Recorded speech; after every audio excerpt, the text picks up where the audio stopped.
ذلك الكتاب لا ريب فيه هدى للمتقين.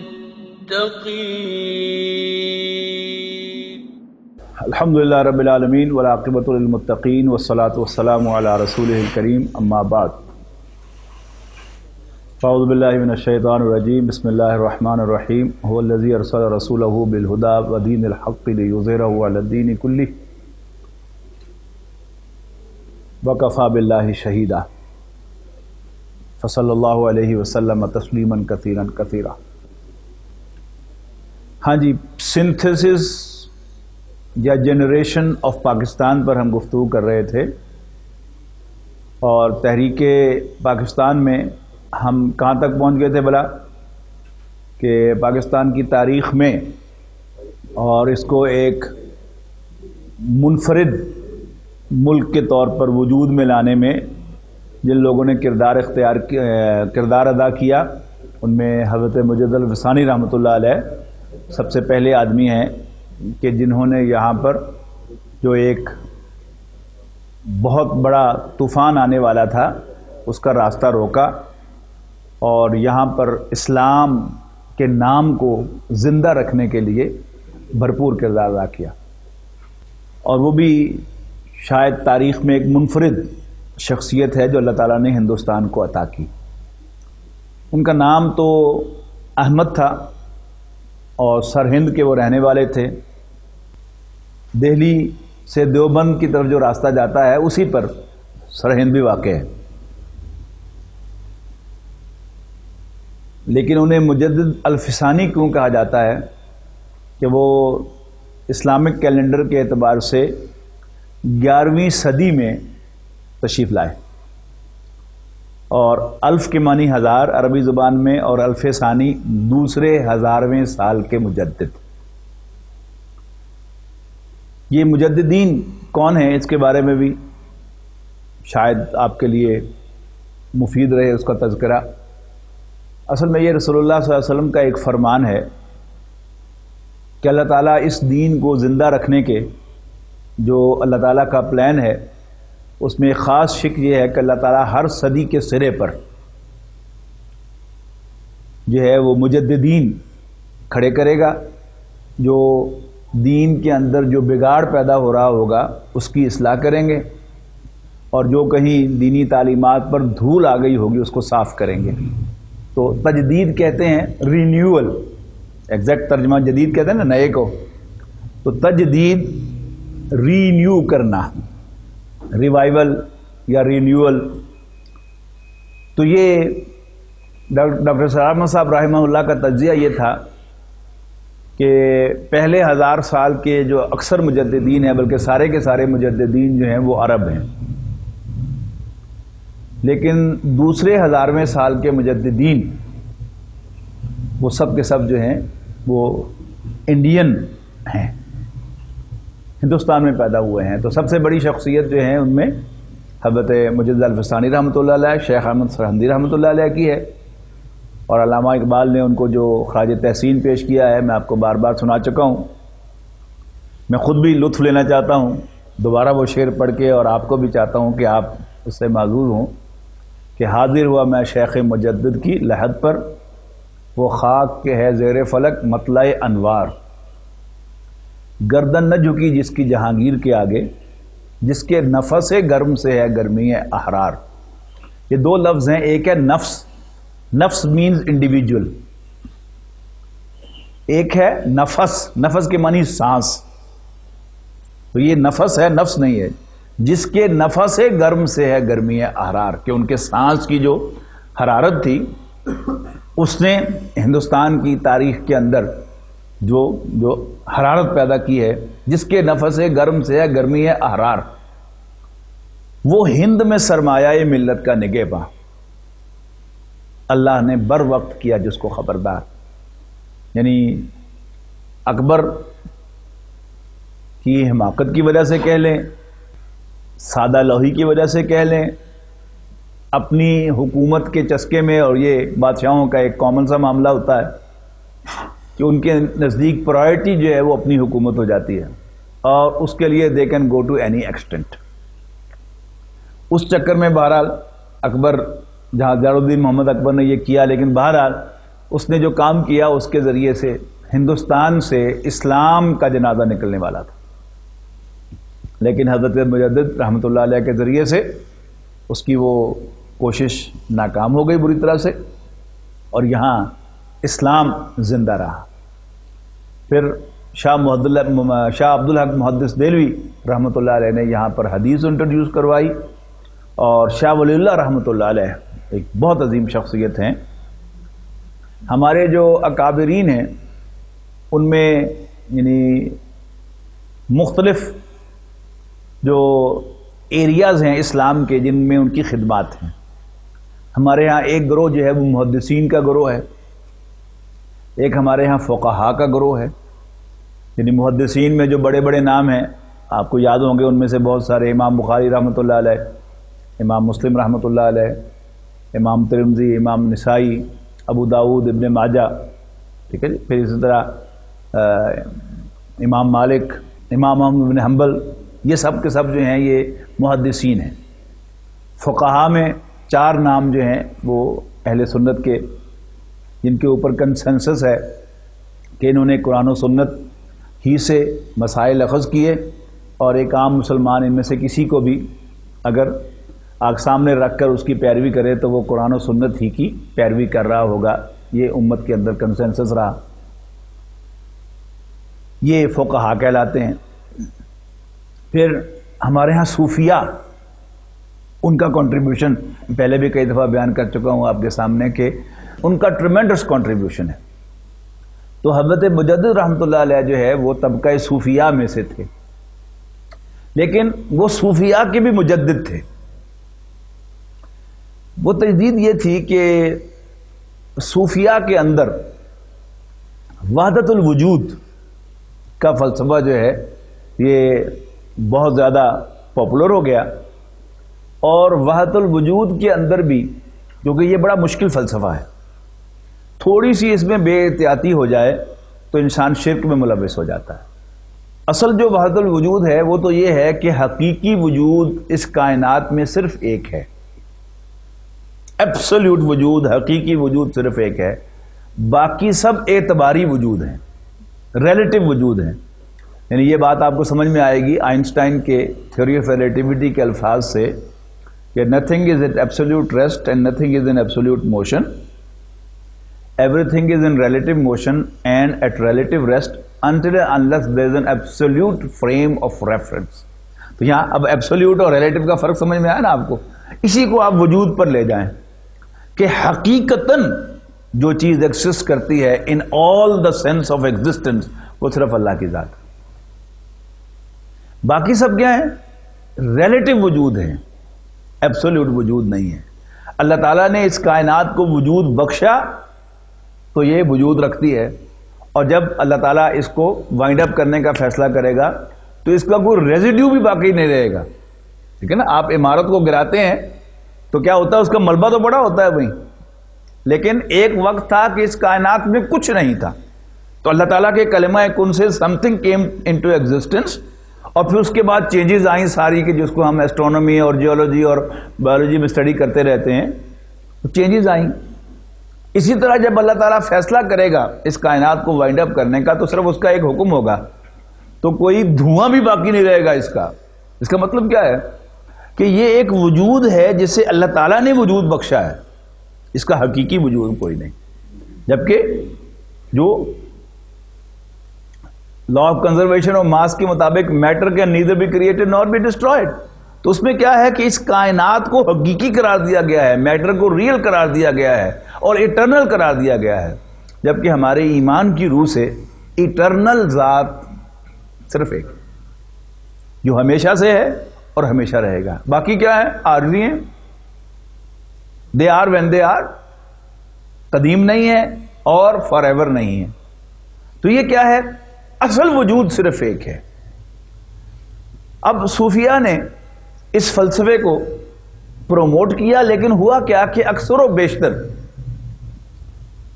اس کے اندر احتیاط ملحوظ نہ رہی. محترم ڈاکٹر سعد احمد صاحب نے ایک مرتبہ ان کے آفس میں بیٹھے ہوئے انہوں نے کہا کہ وحدت الوجود ایک علمی نقطہ تھا جو بدقسمتی سے عوام میں آ گیا، اور مسلک اہل حدیث ایک عوامی مسلک تھا، بدقسمتی سے کچھ اہل علم بھی اس پر قانع ہو گئے۔ یعنی اہل حدیث مسلک بنیادی طور پر کیا ہے کہ کوئی لمبے چوڑا غور و فکر کی ضرورت نہیں، حدیث صحیح حدیث سامنے آ گئی کوئی ایک ہی، بس اس پر عمل کر لو تمہاری نجات ہو جائے گی۔ جبکہ فقہا کا انداز کیا ہے کہ وہ ساری احادیث جو ہیں ان کو سامنے رکھ کر اور پھر اس میں سے کوئی یعنی ایوریج نکالتے ہیں اور اس میں سے مسائل اخذ کرتے ہیں، خاص طور پر یعنی جو ذرا منطقی ذہن کے فقہا ہیں کہ تمام احادیث کو سامنے رکھتے ہیں، پھر وہ پریکٹس بھی کر کے دیکھتے ہیں۔ لیکن مسلک اہل حدیث بنیادی طور پر کیا ہے، ایک حدیث سامنے آ گئی بس میک شور کہ وہ صحیح حدیث ہے، اس پر عمل کر لو تمہاری نجات کے لیے کافی ہے۔ تو یہ کیا تھا، یہ عوام کا مسلک تھا، لیکن بدقسمتی سے کچھ اہل علم بھی اس پر قانع ہو گئے۔ اچھا، اب ہوا کیا کہ ایک کوشچن یہ پیدا ہوا کہ ہم کہاں ہیں؟ ایک کوشچن یہ پیدا ہوا، ایک عام آدمی کا یہ سوال نہیں ہے، یعنی وہ لوگ کے جو غور و فکر کرتے ہیں یہ اصل میں ان کا سوال ہے، عام آدمی کا سوال نہیں ہے۔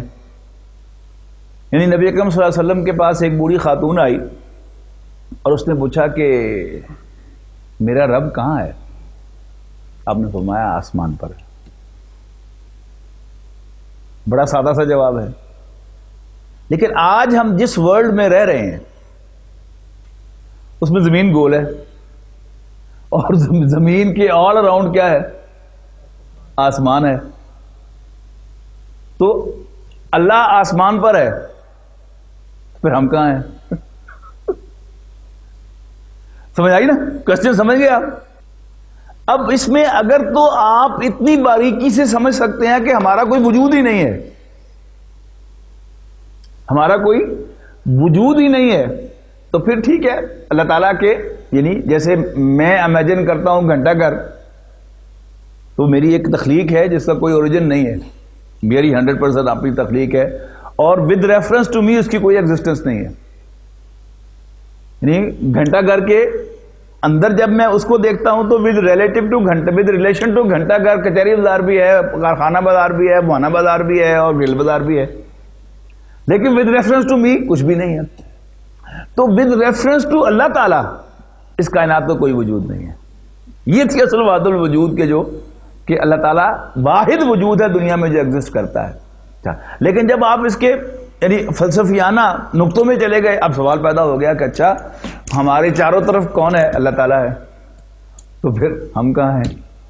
اب یہاں سے ہوا سارا معاملہ خراب کہ ایک آدمی جس کے اندر یہ سیلف ریسٹرینٹ ہو کہ اس کو صرف فلسفے کی حد تک رکھے اور اس کی ایک انڈرسٹینڈنگ رکھے کہ ہمارا ریلیٹو وجود ہے، اللہ کا ایبسولوٹ وجود ہے، چلیے اس کے لیے تو یہ جائز ہے۔ وہ جو ڈاکٹر صاحب نے فرمایا نا کہ یہ ایک اہل علم کا ایک علمی نقطہ تھا، بدقسمتی سے عوام میں آ گیا۔ اب جب یہ عوام میں آ گیا اس پہ پھر ردہ چڑھا کہ وہ منصور حلاج جو تھے تو انہوں نے یعنی ایک اس کو یعنی ان ورڈز بیان کر دیا کہ میں کہاں ہوں؟ تو میں کہیں اللہ تعالیٰ ہی کے مائنڈ میں ہوں۔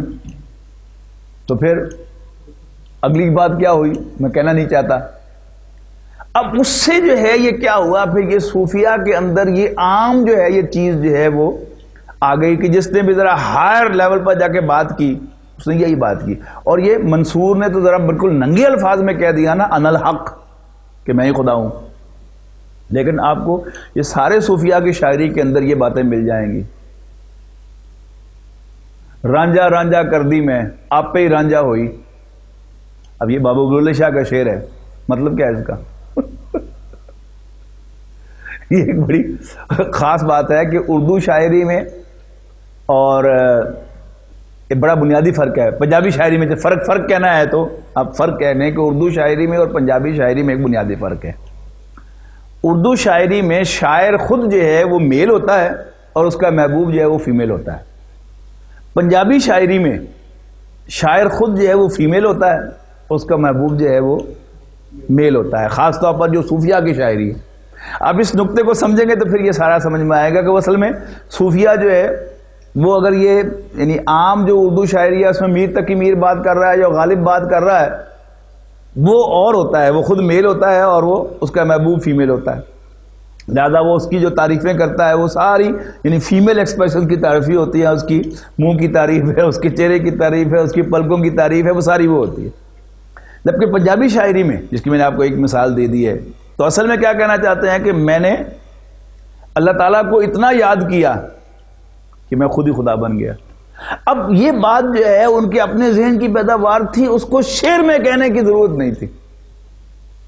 He should have kept it up to himself۔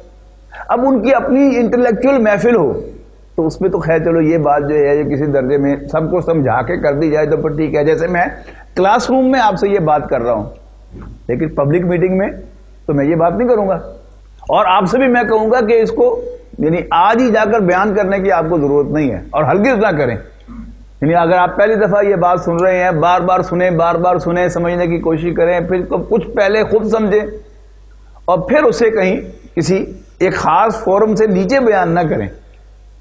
وہ آدمی کہ جو اس بات کو سمجھنے کی صلاحیت رکھتا ہو اس کے سامنے تو بے شک بیان کر لیں، اور یہ کوئی ایسا مسئلہ نہیں ہے کہ جس کے بارے میں آخرت میں مجھ سے یا آپ سے پوچھ گچھ ہونی ہو، لہذا اس کی تبلیغ کی ضرورت نہیں ہے۔ لیکن just for the sake of understanding, حضرت مجدد رحمۃ اللہ علیہ نے یہ کیا کہ انہوں نے وحدت الوجود کی بجائے ایک نیا فلسفہ اس کو ایکسپلین کرنے کے انہوں نے کیا۔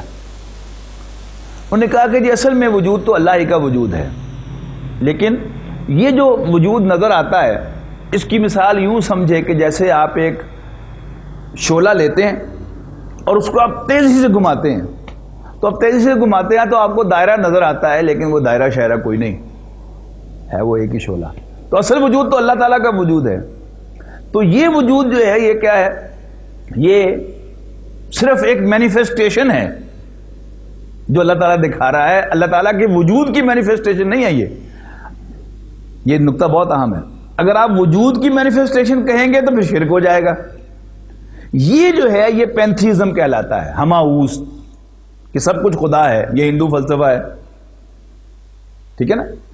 وہ جو وحدت الوجود جو مبنی بر توحید ہے وہ کیا ہے کہ کسی اور چیز کا کوئی وجود ہی نہیں ہے۔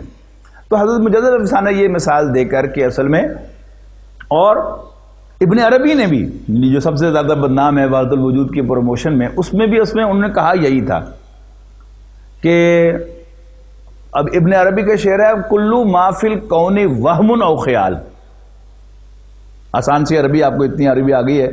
کلو ما فی الکون، کون و مقام اس یونیورس میں، کلو ما فی الکون وہم او خیال، یا تو یہ سب کچھ جو نظر آتا ہے اس کائنات میں یا وہم ہے یا خیال ہے، او اکوس فی المرایا، مرر کہتے ہیں نا، مرر، او اکوس فی المرایا، یا تو یہ مرر امیجز ہیں، او ظلال، یا سائے ہیں، اس سے زیادہ اس کائنات میں جو کچھ بھی نظر آتا ہے اس کی حقیقت نہیں ہے۔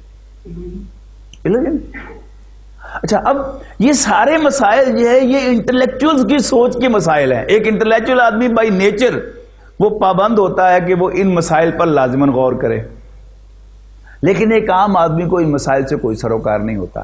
تو حضرت مجدد جو تھے رحمۃ اللہ علیہ، یہ صوفیہ کے حلقے میں سے تھے، لیکن انہوں نے ایک اٹیمپٹ کی کہ وحدت الوجود کا وہ جو پینتھیسٹک تصور عام ہو گیا تھا اس سے نکال کر ایک نئی اصطلاح استعمال کی، وحدت الشہود، کہ اصل تو حقیقت یہی ہے کہ اصل وجود اللہ کا وجود ہے، لیکن اللہ تعالیٰ نے اب انسان کو ایک وجود بخش دیا ہے کہ جو اس کے سامنے کھڑے ہو کر اس کی شہادت دے کہ تو میرا رب ہے۔ تو یہ کیا؟ یہ پریکٹیکل اپروچ ہے۔ ڈاکٹر برہان احمد فاروقی رحمہ اللہ ایک بہت بڑے ہمارے ملک کے دانشور تھے، تو ان کا جو پی ایچ ڈی کا تھیسس تھا اس کا عنوان ہی تھا مجدد's کانسیپٹ آف توحید۔ تو انہوں نے فائنلی ان کنکلوژن یہ کہا کہ انہوں نے جو وحدت الشہود کا فلسفہ پیش کیا ہے اس میں توحید نہیں ہے، وہ دوئی ہے، یعنی دو بنا دیے، اللہ بھی ہے اور اب اللہ تعالیٰ نے انسان کو بھی ایک وجود بخش دیا ہے. تو جب آپ نے اللہ کے مقابلے میں انسان کے وجود کو مان لیا تو پھر اب توحید نہیں رہی، یہ دوئی آ گئی. یہ ساری کیا ہے؟ یہ فلسفیانہ اپروچ ہے فار اور پریکٹیکل پرپز.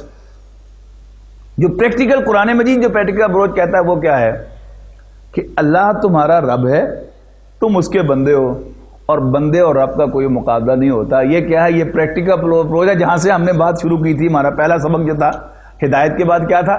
رب ہمارا. ٹھیک ہے نا؟ تو یہ اصل میں حضرت مجدد کا ایک بہت بڑا کارنامہ تھا کہ وہ مجدد ثابت ہوئے.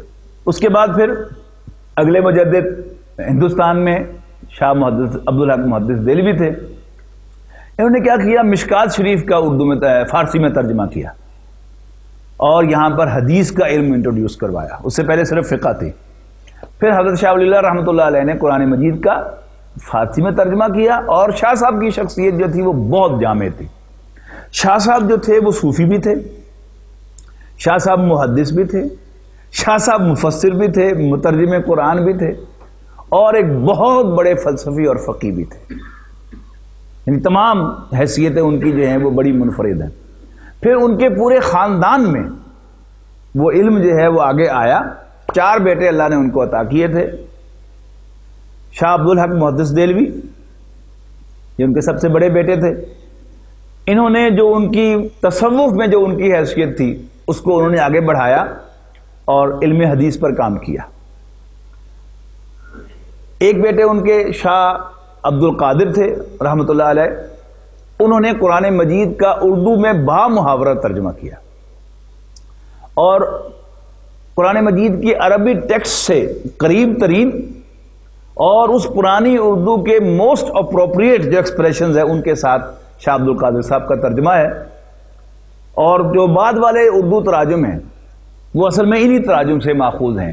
شاہ عبد القادر صاحب نے ذرا نسبتاً محاورہ ترجمہ کیا اور ایک بھائی تھے ان کے شاہ رفیع الدین رحمۃ اللہ علیہ، انہوں نے لفظی ترجمہ کیا. یہ دونوں تراجم آپ کو عام جو مساجد میں آپ کو عام یہ اٹھا کے دیکھیں گے تو آپ کو شاہ عبد القادر صاحب کا ترجمہ کم اور شاہ رفیع الدین صاحب کا زیادہ ملے گا جو نسبتاً لفظی ہے، لیکن اب دونوں کی اردو ذرا پرانی ہو گئی ہے.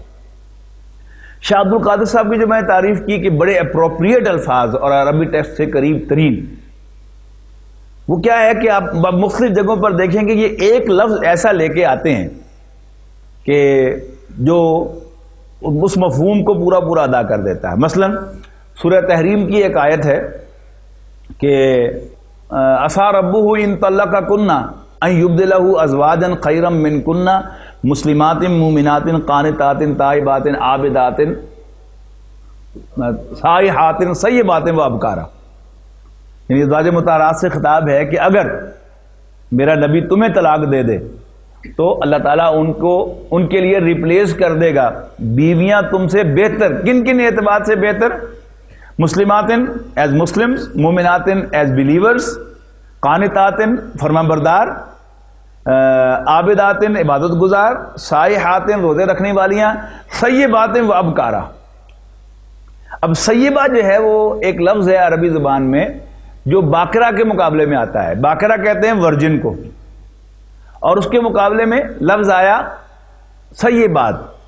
تو شاہ عبد القادر صاحب نے اس کے لفظ استعمال کیے شوہر آشنا، ورنہ 2 لفظ لانے پڑتے ہیں کہ متعلقہ بھی اور بیوہ بھی، لیکن شاہ صاحب اس کے لیے سنگل ورڈ لے کے آئے شوہر آشنا. تو یہ کیا ہے؟ یہ ان کے اس اردو ترجمے کی عظمت ہے. ان کے چوتھے بیٹے جو تھے شاہ صاحب کے وہ شاہ عبد الغنی تھے. ان کا جوانی میں انتقال ہو گیا. ان کے بیٹے تھے شاہ اسماعیل شہید رحمۃ اللہ علیہ. یعنی اللہ تعالیٰ نے پھر ان کی کمی جو ہے ان کے بیٹے کے ذریعے سے پوری کرائی. ہندوستان میں مسلک اہل حدیث کو ریوائیو کرنے والے جو ہے وہ شاہ اسماعیل شہید تھے. پھر ان کی بھی خاص بات یہ تھی کہ وہ نرے عالم نہیں تھے. انہوں نے جہاد بالسیف کیا. اور پھر جو تھے سید احمد بریلوی رحمۃ اللہ علیہ وہ مرید تھے شاہ رفیع الدین کے، شاہ عبدالعزیز رحمۃ اللہ علیہ کے. لیکن پھر انہوں نے خود بیعت لی، بیعت جہاد. 2 بیعتیں لی. پہلے تو انہوں نے، وہ خلیفہ تھے ان کے، تو انہوں نے اس سلسلے کی بیعت لی اور اس کے بعد پھر انہوں نے بیعت جہاد لی. بیعت جہاد کے اندر پھر یعنی انہوں نے ان کے ہاتھ پر بیعت کی، انہوں نے اپنا امیر مانا اور پھر ان کے ساتھ جا کر انہوں نے جہاد کیا. تو یہ ہے جو علمی اعتبار سے ہندوستان کے اندر ڈیولپمنٹ ہوئی اور یعنی راہ ہموار ہوئی پاکستان کے بننے کی. اسی پر اکتفا کرتے ہیں. آخر دعوانا الحمدللہ رب العالمین. ذلك الكتاب لا ريب فيه هدى للمتقين